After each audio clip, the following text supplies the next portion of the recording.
I'm going to emphasize that with very few lines, Lautrec was able to draw just like that, a caricatured person's face. And you would always recognize who it was. And they had their funny little gimmicks, like this one lady, I don't know why we don't have a sample of her, but she was, and it's all raggedy from a long time ago, but she's hilarious. She was Yvette Gilbert, and her thing was she went anti-fashion. If the fashion was to wear like pale lipstick and like no gloves, she would wear red lipstick and long gloves. If it was to wear short gloves, short white gloves, she would wear long black gloves. If it was to wear long black gloves, she'd wear short white gloves. If it was no makeup on your face but red lips, she would wear a whole bunch of makeup and no lipstick. So she would just kind of go against everything, and she was kind of funny looking. But when he made her a poster that looked like that, she said, "Oh, you horrid little beast, you made me look like a monster."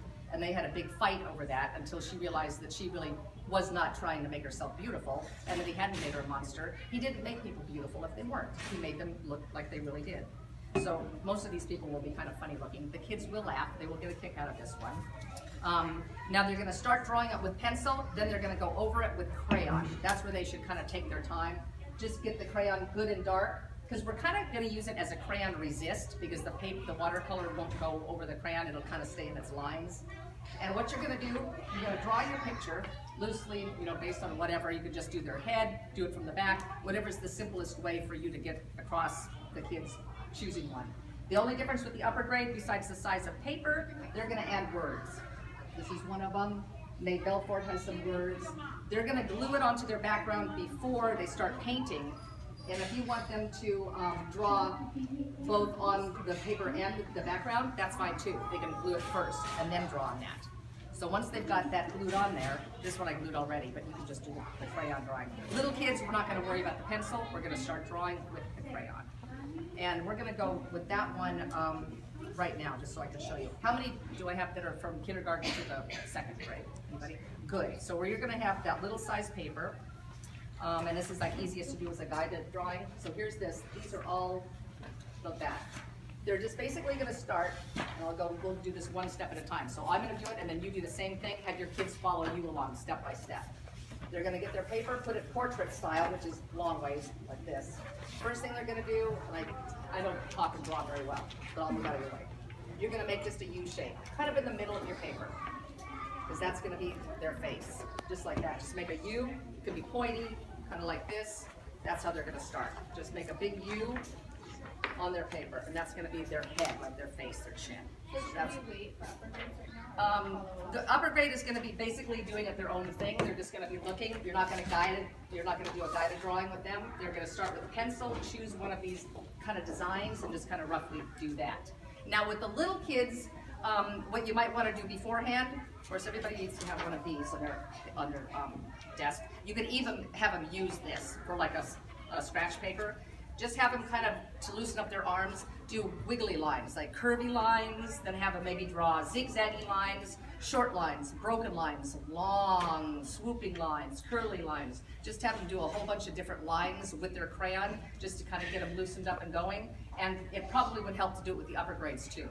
And then when they get to their drawing part, they'll just go from that. And again, that's on the last page or two of your instruction sheets. And they do a couple of them. I'm not sure There's if some all the grade examples. levels have the little line pages. Broken lines, wavy lines, happy lines. Where is it now? I don't even know if I have one of them on there. I have them in They're in mine. one of the packets, but they do have the little lines. There's like little things you can do that, or you can just have them draw right on there. That's fine too, just to kind of loosen up their arms a little bit. Because big swooping kinds of lines, that helps. So the little guys, we're just starting with them. You're just going to do, and you know what, if you're middle grades, like 3 and 4, if they're not really ready to do all of this detailed work, do the same thing with them. You can just do it on this size paper if you want. It's going to be the same type thing. It's going to be a face. Because this guy, this one here, they're like not actually with the U shape, but they could be that simple. Just make it very simple if you want to. So the little guys, make them have a U, then they're going to draw a line for their hat. That's going to be where their hat goes. Whatever kind of a hat you want. Just get the brim drawn on there. That's going to close off that U. And then you're going to just, whatever kind of a hat you want. This type of a little cowboy hat, like say, get your little brim in there like that. Then you're just going to come up and do like a little M. Something like that. And if you could make it into a girl hat or a guy hat, and you could just make like a little pill hat if you want to. There's even a thing on the one, I think on the younger grades that show some different hats that you can use. Yeah, this one has it. So it shows like different types of hats that they have, like a chef hat or like a sombrero or a cowboy hat or a policeman's hat or just like a little pillbox hat with big feathers sticking out of it. Then once you've got your hat, you've got your brim, you've got your chin, you're going to put 2 little lines,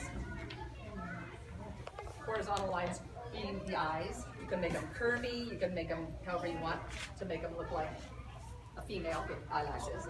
You're going to do one little line going straight down for the nose, just like the simplest way of doing it. And you can even just put that kind of a line for the mouth. That would be more like the guy line. It's like this way. Or if you want to do a girl, you can make like a little M at the top.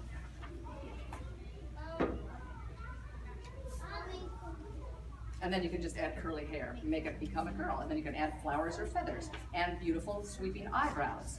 So it's just up to them. You can put a little dimple in their chin. And the curls, just like wavy curly lines. So we have them do curly cute lines when they're doing their little practice. I would say practicing lines is kind of a fun thing to do. So you're going to get your little drawing basically on there. And the paint, that is just accent. We're going to do minimal. Some of them don't even have it done, like this one I haven't finished. That one only has the dress. The little details, if they want to, have them use their crayon, like for any kind of little tiny details. They can use a red crayon to color in the lips. If they don't have like a teeny tiny little paintbrush, sometimes it's kind of tough to get inside the lips. They could use whatever. The reason we use red, black, and yellow, those were Toulouse-Lautrec's favorite colors. He was basically doing advertising posters. Those are the colors that will get your attention. Black, of course, makes everything pop, but yellow and red, when you think about it, and I go over this with the kids, the 2 most important signs out in the world that you have to really pay attention to are stop signs that are red and crosswalk or caution signs that are yellow. So those are the 2 colors that will always get your eye. They're going to get your attention in the market. You're going to notice most of the labeling is going to be with red and yellow because those are the colors that will grab your attention. And you want to sell your product, so you want to get their attention. So once you've got your little face done nicely in crayon and have them go back over it kind of hard, like have them press hard with their crayon to get it a good dark line, because you want to keep that crayon showing. It's also going to be watercolor resist. The tempera paints are not basically watercolor, but they are water base. The dirtier the water, the better it's going to be, because he loved dirty water. He said it just gave harmony to all of his colors. So his colors were kind of muted and kind of muddy looking. And you're just going to make it into a wash. You're hardly going to use any paint at all. You want it to be like just a quick, clear little wash of color. So you're going to, first of all, say for instance I'm going to paint this hat red. You're going to go over it, the whole hat area, with just water. Put a little bit of water on your paintbrush. Get all of your paper colored in with the water. Once you've got the water, you're going to just take a tiny bit of the red, kind of water down, kind of play with it on your little paper plate, and then you're just going to fill in the area. Just really quick, doesn't even have to be perfect. It's going to be just like a little red wash color. That's why we glue it on there first. I'm not doing it right now just to show you, but we glue it onto the background first because it's going to get curly and wrinkly with the wet on the paper, so that's why it's better to be glued on when it's dry. So that's how it will look. It'll just be like a clean, clear little wash of color. They can color all of it. They don't have to color any of it at all. If they want to leave it just like a black and white line drawing, that is absolutely fine. It's up to them. Maybe some red lips. And if they would rather use a red crayon because they have more control, they could do that too. So I could see that if you had a discussion with kids about the different kinds of hats they've seen, and they can talk about it in the classroom beforehand. In addition to this, a lot of little hands will tend to want to dip really heavy into the paint. Yeah. So again, you kind of want to describe and show them. Usually you will show them this all first, and then we let them sit down at their desk, and then we walk through it with them.